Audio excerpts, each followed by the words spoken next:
Hello and welcome to Theme Park History Episode 10. Today we explore the background to Nemesis Reborn. But there is a small twist to this episode. There are some leads from my personal life that have led me to research this podcast. So let's talk a bit more about those historical moments that brought me here today. Several years ago, I met a person who is an absolute coaster fanatic. On an occasion, we discussed between ourselves, what is the storyline behind Nemesis? The conversation involved a comic book. The person seemed to think that Nemesis was a vintage comic book back from as early as the 1970s. You know what? I decided to look the comic up. It was an owner sideline of Marvel Comics known as Icon Comics. This comic was only released during 2010. However, Nemesis reappeared in book form in various connotations. But we all know the original Nemesis was opened in 1994, right? Okay, let's look at video games. Who knows Resident Evil?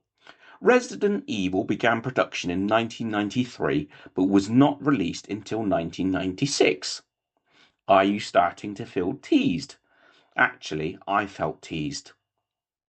I had a good friend who is a massive Resident Evil fan. I've heard so much about it. As a matter of fact, Resident Evil has a villain called Nemesis.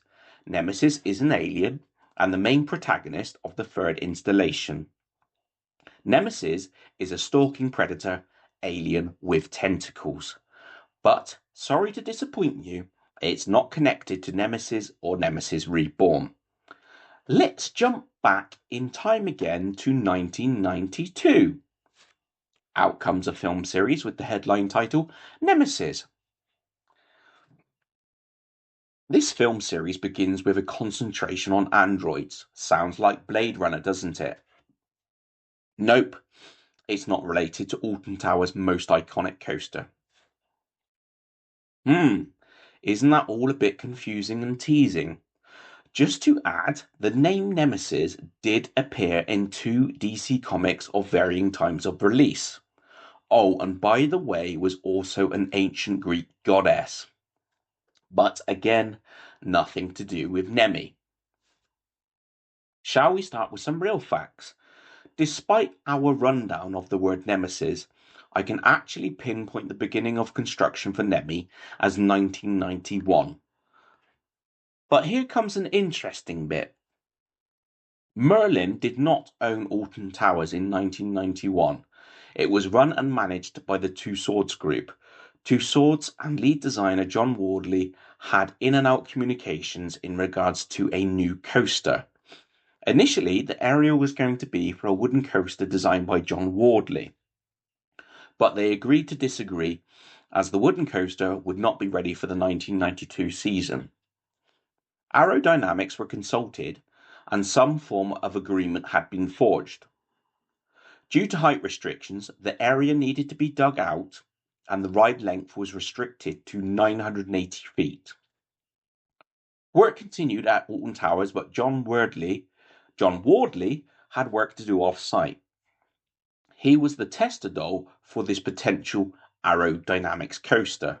Presumably, Wardley went to Utah to test out the prototype. Arrow based in Utah, by the way. Yep, John Wardley stepped up and told Two Swords that the prototype was not good enough.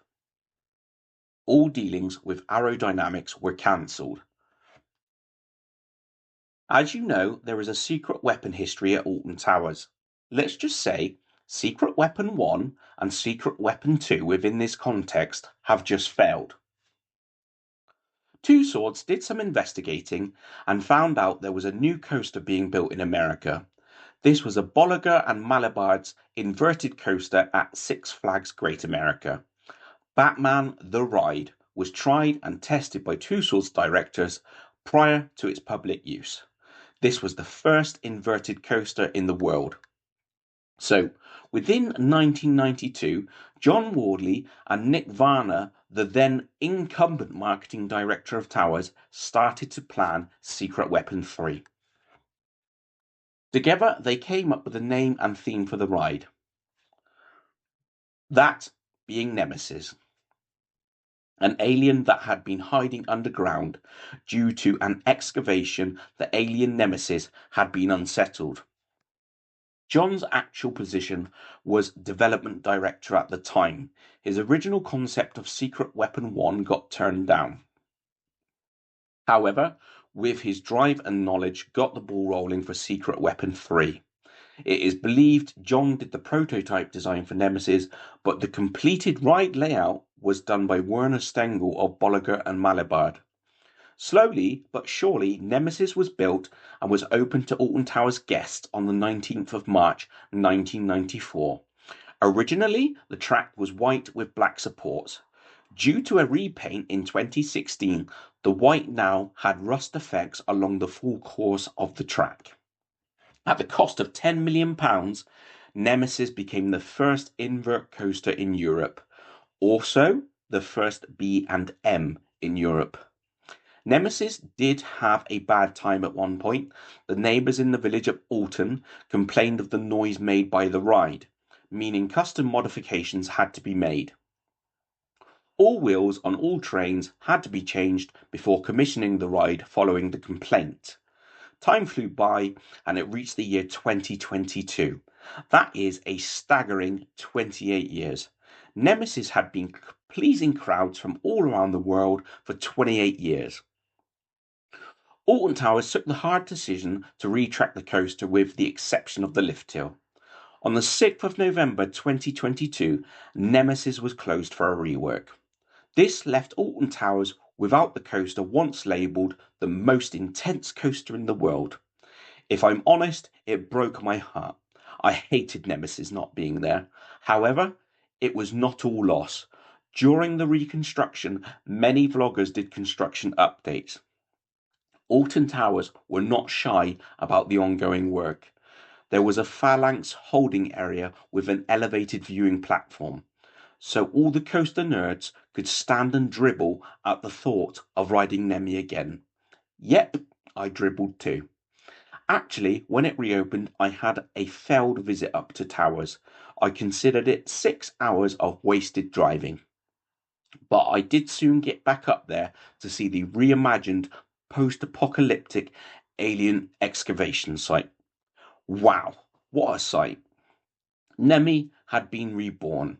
So had Forbidden Valley, to be fair. As of the 16th of March 2024, Nemesis Reborn was legit. She now has a great big animatronic eye that also acts as a video camera. Yeah, literally this eye is collecting data on those who choose to ride her. The eye is almost dragon-like but surrounded by a mighty claw.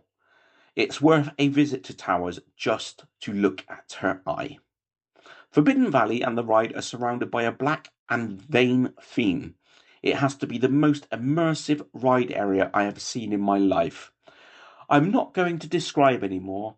It's time for you folks to find out the rest for yourselves. Thanks for watching. See you soon.